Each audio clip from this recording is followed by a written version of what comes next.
He missed you last week, buddy. I had to scoot out of here before the last segment since you big boyed us. Good to have way to you go, here. Brody. Glad you showed up for work this week. That's just me being irresponsible. There was no big boy in there. Good. 25, man. We all remember. You are 25, right, Brody? I am 25 now. Wow. Okay. So impressive. We were talking about this wide receiver core for LSU and the matchup this weekend. There was a motto going into the season that everybody eats. Seems like everybody's going to be full leaving Nashville because of the matchups. How do you like the LSU passing game against the Vanderbilt defense? I mean, I definitely like it quite a bit. When you look at those two games, and granted, like, give them the benefit of the doubt, they played two pretty challenging defensive games those first 2 weeks. But I mean, the first game of the year they played Georgia, and Georgia didn't really throw the ball, but they ran for like 330 yards on them. And then the next week they played Purdue, and Purdue didn't really run the ball, but they threw for like 500 yards on them. So I think the takeaway you can have there is that there's probably going to be a pretty clear opening either way for LSU, and especially just the way this offense is looking, I'm not sure there are too many defenses that can really contain it anyway. You highlighted Terrace Marshall in your recent write-up over at The Athletic. He's leading the country, or tied for the lead in the country in touchdown receptions with 6. He seems like he's healthy, man. He does, and that's the thing. It's not like he looked unhealthy when he was playing last year. It's not like you'd watch a game and be like, man, something's wrong with him. But everyone kept kind of being like, myself included, like, oh, what's going on there? Why is Terrace Marshall not a bigger role? He was supposed to be this big star guy, and I didn't even really know it at the time. And then I guess as the months have gone on, you start realizing, hey, he wasn't 100%. He wasn't bursting out of a break like he can now. He wasn't able to take off downfield and whatnot. So he just wasn't the guy who was the number one player in Louisiana 2 years ago. Last year, he was just kind of a normal receiver. And I think now you're finally starting to see this just 6'4", 200-pound freak athlete who can be LSU's best deep threat if he puts it all together. And you're seeing it now. And in the story, Joe Burrow tells the example of, they're doing summer workouts this summer, and Terrace Marshall goes off on a go route, and Joe Burrow couldn't get the ball to him in time because he wasn't used to it. He's like, "Why? I've never seen you run that fast. Why don't you always run it like that?" So I think there's like actual evidence of just how physically, he's back now, and you're seeing that. I mean, it's crazy though, because he's probably the third best receiver on this team still, and he does lead the country in touchdowns right now. Which is, he leads the country. I didn't realize that. He's tied to the lead in the country. Wow. Yeah. And, look, man, you watch that Purdue Vandy game and you see what the DBs, how they struggled with Purdue's wide receivers. And, like, are we going to get another game where each receiver has over 100 yards? It's certainly possible. You almost wonder if this is going to be another game where I don't want to get ahead of myself, but I think LSU is a pretty heavy favorite for a reason here. I 23-point favorite.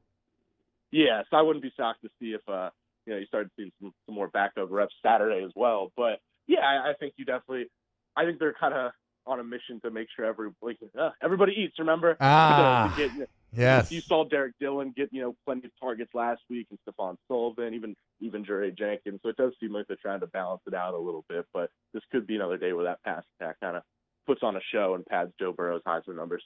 Everybody eats. Check out Brody's opinion on everybody eating on the Hold That podcast. Which me and Brody do every week. I'm not disagreeing with the sentiment. I'm making fun of the corniness that has come to surround it. It has gotten a little corny, but there is, as we discussed, there is truth in the sentiment. We also broke down our thoughts on the LSU defense. So give the people a little bit of teaser they can find in the podcast. Brody, why are you not as concerned about this LSU defense as maybe a lot of people were Saturday night? Yeah, I think one thing we talked about is there's definitely cause for concern. It's just nothing to actually be a problem yet. It's just things to keep an eye on, really. It's just, I think, the Texas game, that was one of the better offenses in the country, and every kind of issue that they had was explainable. It was okay. It was this pass rush strategy didn't work, or it was, okay, the way they were rotating with their zone to try to confuse Texas, that left openings in the middle of the field for checkdowns.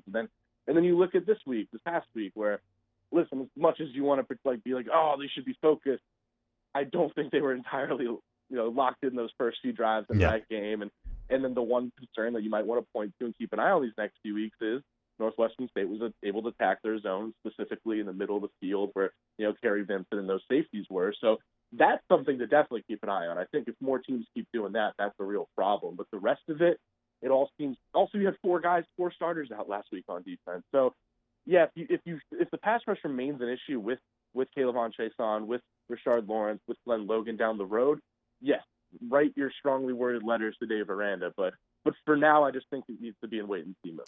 Yeah, definitely. I mean, from this last game especially, talking about how come they can't get a 4-man rush when 3 of your front 4 are missing? Like, well, that probably explains it. Brody, why do people doubt Clyde Edwards-Helaire? Like, why are people reticent to accept him as the number 1 back on this team?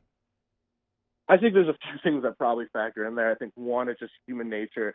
We all fall in love with upside. I think we're all guilty of that sometimes, but sometimes we just see what someone's supposed to be, and we think John Emery or Tyrion Davis-Price should be the superstar on day one, and things just, and then you see a Derek Stingley, and that probably ruins the example there, because he is. But I think it's just, people are disappointed with pretty good when you know that greatness is like possible, and I think that's human nature, but it's not, they're not there yet. John Emery is a solid running back and will be probably a great one day, but him and Tyrion Davis-Price they're not at the point where they know this offense and know what they're doing as much as Clyde Edwards-Helaire. And also Clyde Edwards-Helaire is playing really well, and I think people are clinging a little bit too much to things like, yards per carry and whatnot, and examples like that when looking at, this running game's been really disappointing. And I think there's some run blocking issues that might need to be addressed. But I think Clyde Edwards-Helaire is actually the only reason that yards per carry isn't worse, because he is making guys miss on the first attempt like clockwork almost every single time. He's been, in my opinion, really impressive. I think the run blocking is where you need a little more help there. But, yeah, I think I understand why people are getting antsy, but I think you need to accept that Clyde Edwards-Helaire is probably playing better than people realize. What are the options to replace Todd Harris? Yeah, that's a really tricky one. I know as of yesterday, I was talking to people, I know they're still kind of in the process of figuring that out. The first name that would have come up a few months ago, you would say Eric Monroe, for example, but he's somebody who's just always banged up, different injuries, different parts of his body. Can't really trust him. I don't think LSU would trend towards Cam Lewis, for example. And, you almost come to a point where you start getting curious, all right, do you start looking into moving some corners over? Do you just kind of start slowly getting away from some of those 3 safety looks that LSU likes so much? Because to be honest, they just don't have a true third safety right now that I think they feel truly comfortable starting in a game or playing quite a bit in a game. So I'm curious how they mess around with that, because, I think it's you're going to see a lot of Jacoby Stevens get back in that spot more. Or, for example, the last few games of last season, you really saw Grant Delpit play that traffic cop in the back mode much more often. I think you might need to see that. But I'm really interested to see what happens. I don't think they have the answer yet. Talking to Brody Miller, check out his writing at The Athletic. He covers LSU, does a spectacular job. My favorite sports writer. Goals for Saturday, Brody, because this is the last time that we'll get to talk to you before that game begins. What do you want to see? Like what are the issues do you think that LSU needs to address for people to feel better about this team out of a game that they should win big no matter what? Well, yeah, I think the main thing I would be looking for are pretty much the things we just discussed. I think, you're still not going to have a lot of those pass rushes. So even that, it's another week of kind of having an excuse, which is, yes, I understand, frustrating. So I don't know if we can judge that too much yet. But I think the main thing you got to look for is, how do they look in pass defense? I think that's the thing we're looking at.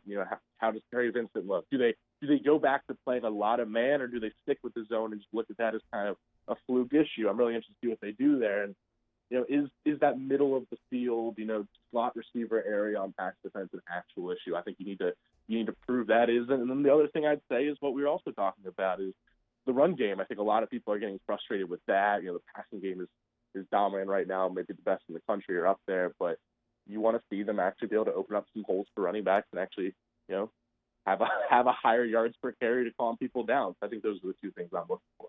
At Brody A. Miller on Twitter every Wednesday here on Off the Bench, and check out the Hold That podcast, which is published every Wednesday at 104.5 ESPN. Every Tuesday now. We bumped it up a day to give the people a little more lead time ahead of Saturday. Yesterday was great. I loved it.